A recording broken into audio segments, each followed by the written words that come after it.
I'm Megan Morys-Carter, your host today, and I'm joined by Charlie Winward, consultant AHP Neurorehabilitation at the Oxford Centre for Enablement, and her colleague Katie Butler, who is a highly specialist physiotherapist. Charlie, Katie, welcome to the studio. Thank you. So I'd love to hear a little bit more, first of all, about you and your backgrounds. Charlie, would you like to start off and tell us what you do on a day-to-day basis and how you ended up in the role that you've got now? So I'm a physiotherapist by background. So although my title says allied health profession, I represent occupational therapy, physiotherapy and speech and language therapy at OCE. And on a day-to-day basis, I am part clinical, so 50% clinical. And then I have the other 3 days are leadership, education and learning, strategic, looking at different projects across that portfolio of therapy within neurorehabilitation. And I get to do some research, which is amazing. Fantastic. And how about you, Katie? So I've had a love of neurorehab since I qualified and have been working in the neurorehab field from the onset of my career. And I've been really fortunate to be working in AUH for a long period of time now and across a variety of different neuro settings within the trust. But I've been working at the OCE for just over 9 years now. My day-to-day job is very much clinically based. So we see patients with a wide range of neuro conditions across a really vast spectrum of disability as well. So my day-to-day job is very much about that patient contact.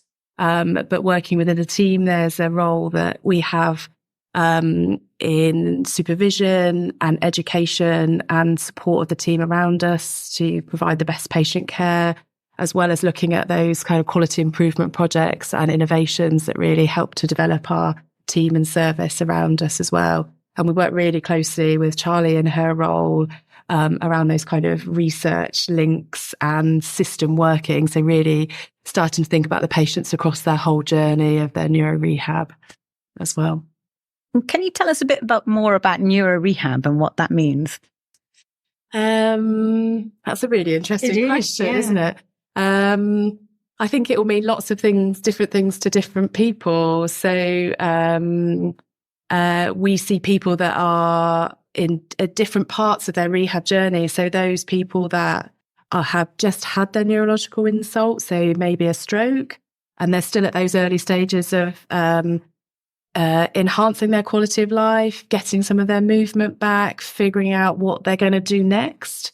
As well as we see those people with those long-term conditions that are maybe managing a change in that or a worsening or a better of their condition and finding out what equipment they might need, what exercises we might be looking at, what adaptations or support that they might need in the community with that as well.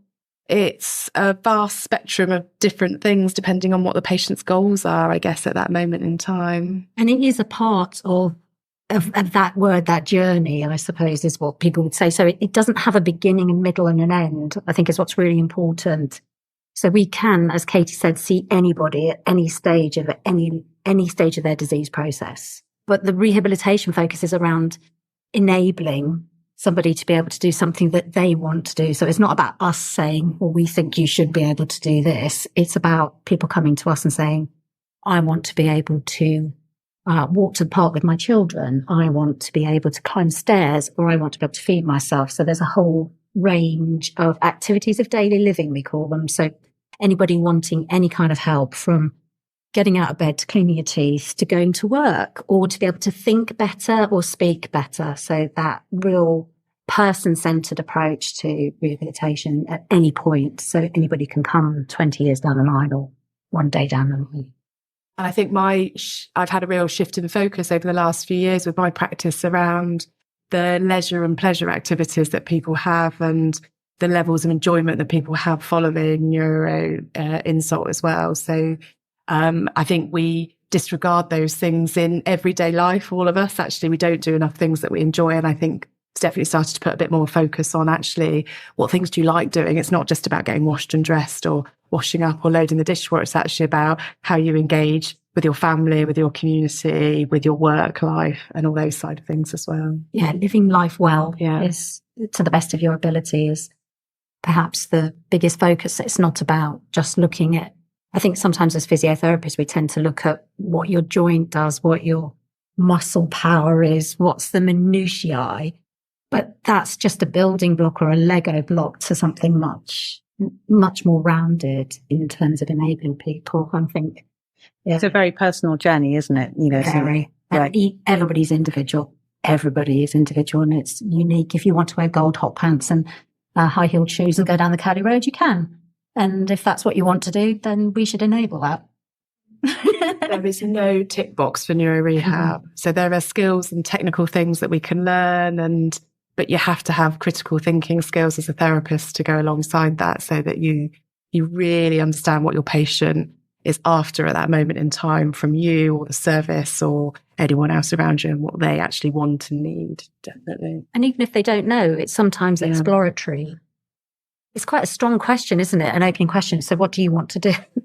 It's like a careers advice almost, isn't it? It's like, what do you want to be, a pilot? Whatever. It could be any of those things. And so really it's about a discussion point, and then using, as Katie said, the tools you have as a physio to be able to enable that person to discover that. So voyage of discovery, I would say, in neurorehab. So both of you, I think, have been involved with improvement of the service and thinking about how you make improvements. Can you give us some examples of the ways in which the service has improved over the last sort of five or 10 years, and kind of what have you learnt from the experience of trying to make those improvements? I think, COVID is a great example, isn't it, of rapid changes in healthcare systems. And I think the introduction of how we just see and interact with our patients has definitely changed. So we're definitely doing more virtual work. So we're using the Attend Anywhere platform for video calling, and that is something that has been really new. And actually, we've always viewed therapy as very hands-on. And actually, we're really realising that it doesn't need to be all the time. And actually having that hybrid approach has allowed us to treat people more quickly, more efficiently, adding to that kind of greener NHS that footprint that we're thinking about all the time. So that's definitely one thing that's come in that was a really quick sort of transformation for us, for an improvement in our service. And patients really like it as well. And actually even now, today, I gave the patient the choice, and they can make the choice on the day as well, depending on what's going on with them. There's the patients with complex needs at home. So actually it's not always viable for them to come in and attend appointments either, but it still means they're having access to a healthcare service, even if that's from their home environment. So that's one thing that's been really at the forefront. I think how did STAR deal with that? Yeah. It's a really interesting question. Like it's so variable, isn't it? People like what they like, and change is always quite challenging. I think the Attend Anywhere platform was a forced change. So we had no choice at the time but to offer that part of our service because we couldn't see our patients in person. So I think some people took it on board and got on with it really, really quickly, and others really struggled with that change and that interface. Because it's just different. Actually, it's a different way of practicing as a therapist as well. But what I would say is the longevity of it is actually most people have carried on using that platform. It's not something that's reversed with the pandemic being in the place that it is now. So people are still very much heavily involved in using that tech and that way of working. So it's not there's been a few things that have stopped that we did in the pandemic that are different, that people have stopped doing, but the use of Attend Anywhere has not been one of them. So I think people have understood its benefit and how it can fit into our service really well. Yeah, I agree. And I think that there was some work being done within Oxford with Trish Greenhall's group.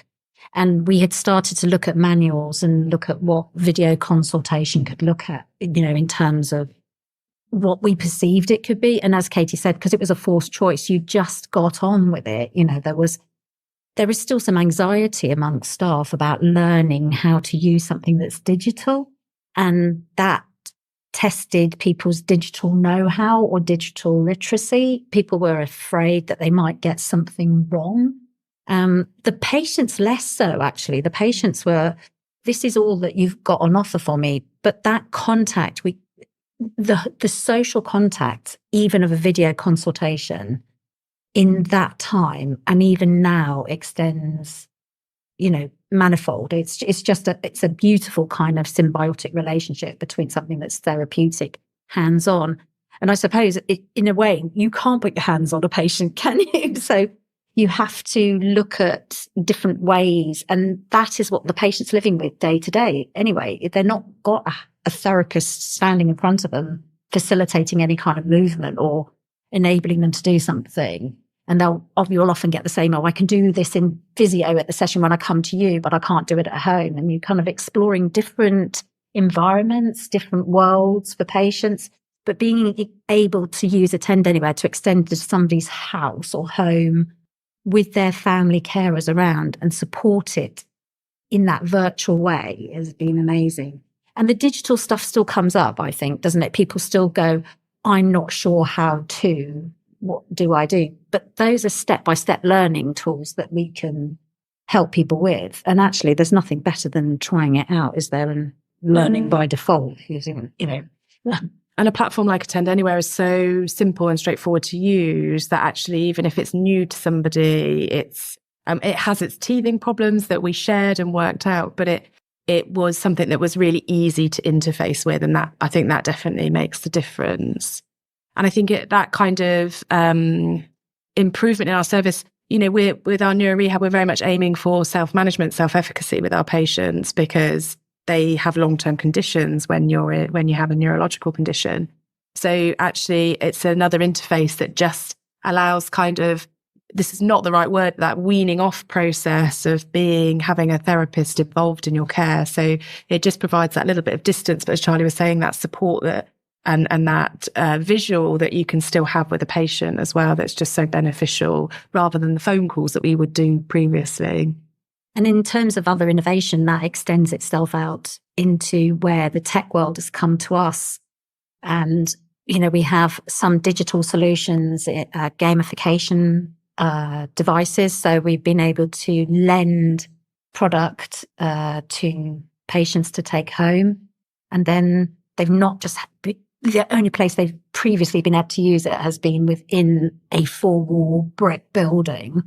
And that, as Katie said, means that somebody's got to come to the building at a time that suits often us, actually, not the patient. And therefore, they've got to get up, get dressed, get out, get parked, buy a ticket from the machine, which seems to cause endless problems. And in this way, so one example that we've been working with is something called Neuroball, which is a hand exercising device that links to an iPad tablet system and enables the patients to practice squeezing, turning, manipulating using the game device that we just simply wouldn't be able to do with the patient one-on-one. And actually we don't need to do it with them because the patients, once we demonstrate how it sets up, that extends they borrow it. They're doing many more repetitions than we could ever do by saying, you must come in, use that here. We won't give it to you. Sort of feels a bit cruel, doesn't it? There you are. I want to come in and use this because I know, as Katie said, is the innovation is changing into repetition and it's more like a training for to get as many repetitions as you can to get that change. I think that's definitely been the other drive in our service. We know that the research is out there that we have to increase intensity of practice, or our patient cohort has to increase intensity of practice in their neurorehab. And we know that we don't have the workforce to do that on a one-to-one basis, and we probably never will. So you have to think differently and creatively about how you allow patients to practice what they need to practice. And those kind of technologies, so are really helping us, and we're moving towards much more what we call semi-supervised practice and group-based work. And actually, although Charlie was talking about those innovations being at home with the patient, which is great, we can also use them in the group scenarios. So you can have a much higher patient to staff ratio than you would have had before, because they can be practicing these things, and then you can go and make adaptations, and then they can carry on practicing. And we see that those innovations are giving people hundreds of repetitions rather than often the 30 that you might do in a one-on-one therapy session. And that's what you want to see. And we know that those things can deliver really good outcomes for our patients as well. It's also a bit about motivating the patient, isn't it? I mean, I've certainly seen my husband had a knee injury not long ago. And the level of enthusiasm he had for doing the exercises was not high, let's say. And I think it is quite challenging sometimes, isn't it? When you go back to normal life, you're back to your usual level of fitness. And therefore, there isn't the incentive perhaps to do the exercises as much as the practitioner would really like you to do them.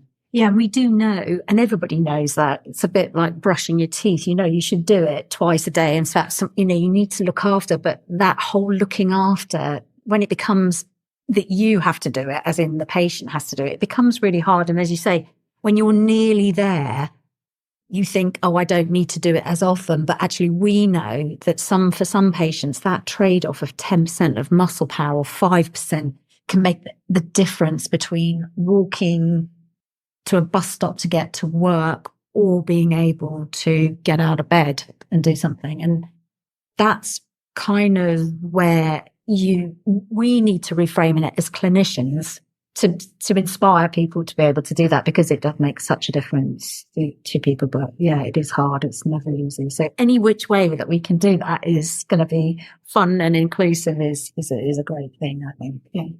But I've had that conversation with one of my patients today. It is, you always have it daily. Have you been doing your exercise? What you've been prescribed? And my patient was lovely and honest with me today, which most of them are. No, I haven't. And then you start to unpick why. And there's often multiple reasons. So then we started to have a conversation about that leisure and pleasure activity. What is it that you truly enjoy doing? What is going to inspire you to participate and engage in some form of physical activity? And I always try and use the word physical activity rather than exercise, because it just feels a bit softer to some of our patients, some of which may never have participated in regular exercise prior to this happening. And actually, so if you can find something that they can tune into, that they connect with, that might be in the form of gaming, it might be in the form of an app, it might be in the form of just recording your step count, that's your innovation. But what is it that you can find that just gives them that trigger, that motivation to carry on, that individual needs? And again, it is different for everybody.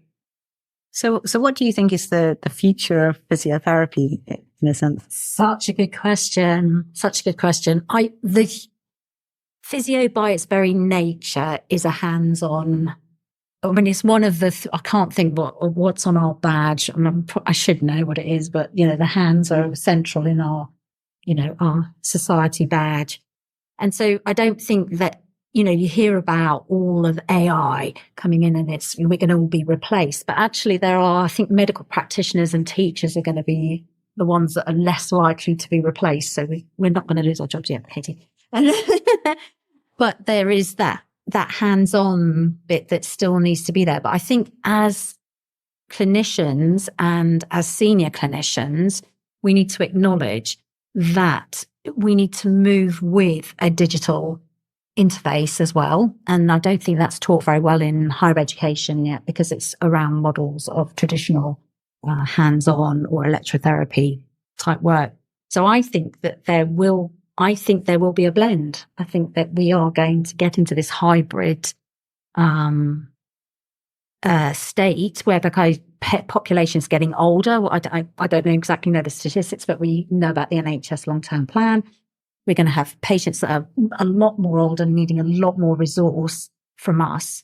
And as Katie said before, there aren't going to be more of us trained, although we do need to train more people. We need to retain more people within the NHS. So there is going to be, I think, this remote monitoring. There is going to be this interface with AI, AR, VR, all that XR, extended. It's just extended reality is going to be part of it, I think, for physiotherapy. Whether that means that you'll be able to reach like a haptic sensation through a screen and manipulate somebody's hand, I don't know, but that would be kind of futuristic, wouldn't it, to think that you could do that from a distance. I don't know. I guess if you can think it could happen maybe. I don't know. But that would be my thoughts, is that we are going to be working in a much more blended approach with remote monitoring. And I don't know, your phones already do it now, don't they? You can stick your thumb on it. It does your heart rate. There's some things that, you can additionally with blood pressure, measurements. So I'm assuming that if, without it being too big brother, and we've talked about this, is if there was some monitoring system and we could see that somebody's step count was going down, we might know that there's an infection or a change in their neurological condition, and it might alert somebody to say, oh, what's happening? Do we need to visit you, look after you? What do we need to do? So for me, I think it's the future is bright. I think Charlie and I were talking about this earlier today, and actually my perception, and we see it, is that actually there's a lot more advances in the private practice world of these things. So there are tech labs that exist in private practice. Those innovations are much more a reality in that world than they perhaps are in all NHS services. Now, that's not to say these things don't exist in NHS services, but they do. But it's becoming much more normal. If you want to access these advances, actually you go and see private clinicians for it. So you end up with this inequality, don't you, within our healthcare system, where some people are able to access that and pay for it. So I think there's this catching up stage to happen with NHS services as well, alongside private services. And I think, it's thinking about how, maybe I'm jumping ahead here, but thinking about how we manage that kind of red tape that goes with working in the NHS systems. It's about having that kind of tech and innovation that aligns with the systems that we have to hold for good governance and things within the NHS as well. So whereas you don't have so much restriction in private practice, so they can set up these technical labs where people can practice arm technology, exoskeleton leg stuff, all those kind of things that, name a few others, Charlie, you know a few others. There's lots of different, there's different setup stations for arms, for legs. You could literally, that going back to what's changed, we set up an arm lab within OCE, which essentially means you could go in there and practice anything related to your arm in this semi-supervised way. But Katie's absolutely right. This technology is out there. There's a lot of it, but the choice that we have in the NHS is often limited because there's a gatekeeping process, which is actually quite right in terms of governance, that you can't just simply go and say, I want to try this. I now need to have it with me. We're going to borrow it. It doesn't quite work so seamlessly as that. So patients will often use the private sector to enable them to access something they've heard about on the internet. And somebody goes, oh yeah, you can try it here. This is where you go. And so whether they all work or whether they've got good research background or they've got good clinical evidence is a bit arbitrary in some cases. But yeah, there's lots of different companies, Thor, Fourier, Tyromotion. There's lots of digital companies that are actually synthesizing. I think that's my impression when you go there, there's the kit's broadly looking very similar. So yeah, I think it's... And getting that evidence is really important, isn't it? When you're bringing something into the NHS, you do need to have that really strong evidence. Really strong evidence, yeah. We've got to be honest about that's background. And me as a consultant, I would say that, yeah, the research is really important, that we know that the money that we're spending on that device is beneficial to everybody, that whole community, from patients and staff, and time and what it does. Because there's no point in having a really expensive piece of kit if it only suits one person. You've got to have that value proposition. Yeah. But maybe that's the bit that needs to change within the physio profession, because actually you can't get that evidence unless you try this equipment and you get the clinical outcomes for it. So actually, as a profession, we need to be fully engaged in following that process, from a learning about digital tech and innovation, as much as understanding and being involved in the research or quality improvement process that goes with that. So I think that's really important, that it comes from undergraduate level all the way through. And if that's, needs to become really ingrained in our practice, that we absolutely take on these new innovations that might be weird and wonderful in the first place, but unless we know what the clinical outcome is of them, we're never going to bring them into practice and at the forefront.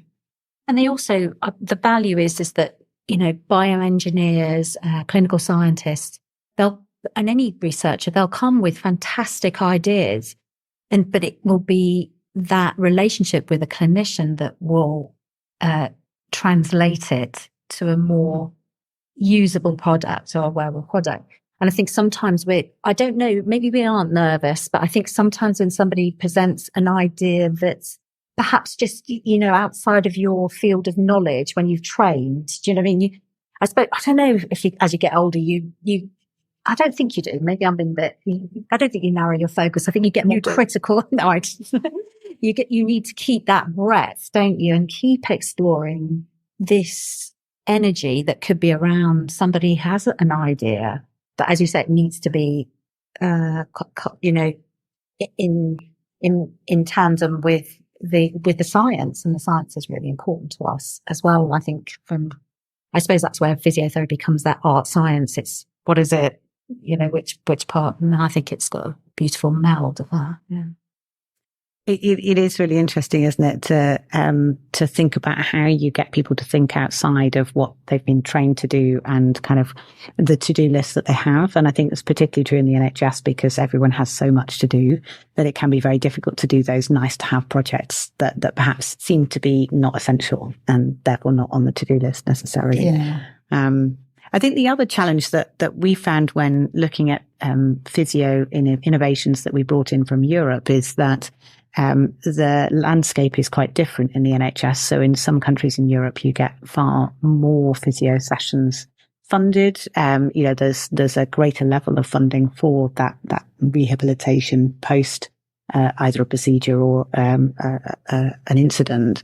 And therefore, it's quite difficult to sort of justify an innovation because it seems to be so much more expensive than what you do at the moment.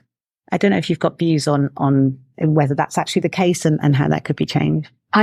Definitely speaking to people recently and knowing, I would say, particularly in Czech, Hungary, they've got wellness spas where they're not the spa that we think of in terms of hotel and swim pool. Oh, well, they are, but they are rehabilitation facilities. So people are entitled to go to somewhere that is looking after them and promoting their health and well-being. And we often find, because we've got people of all nationalities, coming through in the UK, and we work with people, a real broad range, and their experience is very different from at home, as they would say, to the UK about what, if they've come to work here, about what they're able to get. But then similarly, sometimes when you supply something like a piece of digital innovation, like the Neuroball or a Grunt Ball or a hand device, they go, oh, do I have to pay for this? So there's a kind of two strands, really, that there's this many more sessions available from a physiotherapist in a one-to-one model or with digital. But then it's difficult. It's really tricky to meet it. But I guess there's possibly more people, I don't know, through the UK going through the NHS service, and that's the framework we've chosen, and it's a good framework.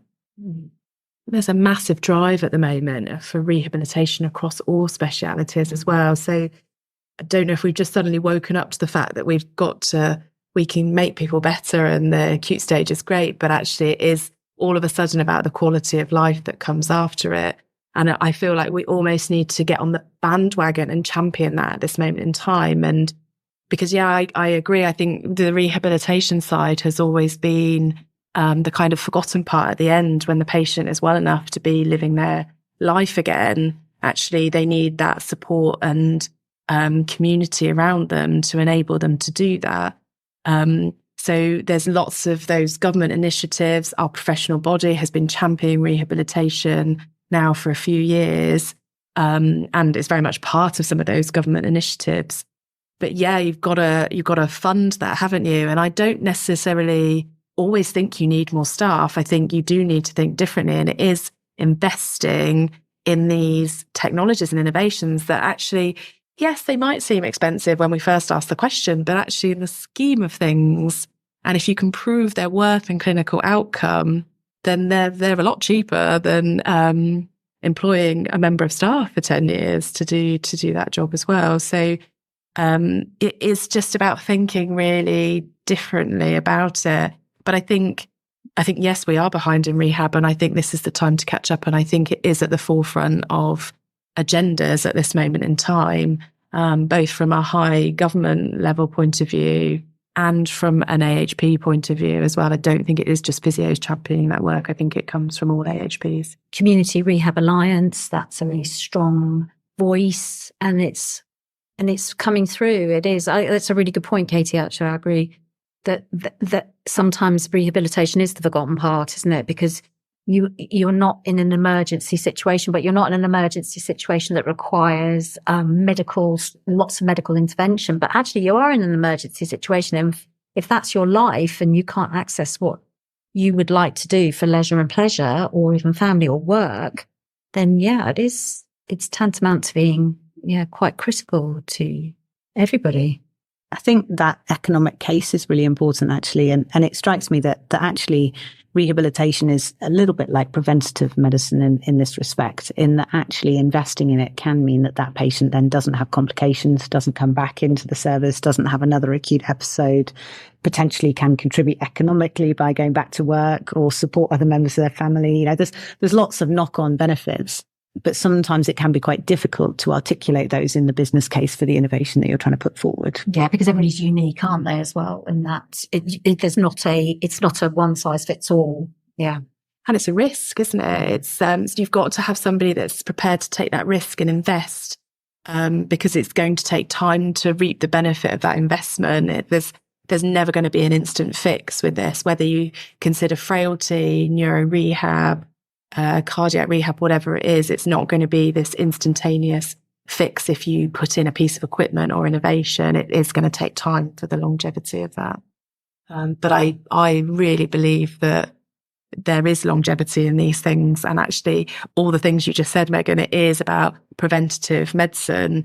And it goes back to that self-management, self-efficacy. Actually, how can the patients really manage their conditions themselves, and look after themselves at home in their communities, without the need to continually access healthcare professionals, because that's ultimately what we want them. And I suspect that's what the patients want as well. They don't want to be involved in healthcare services if they can help it.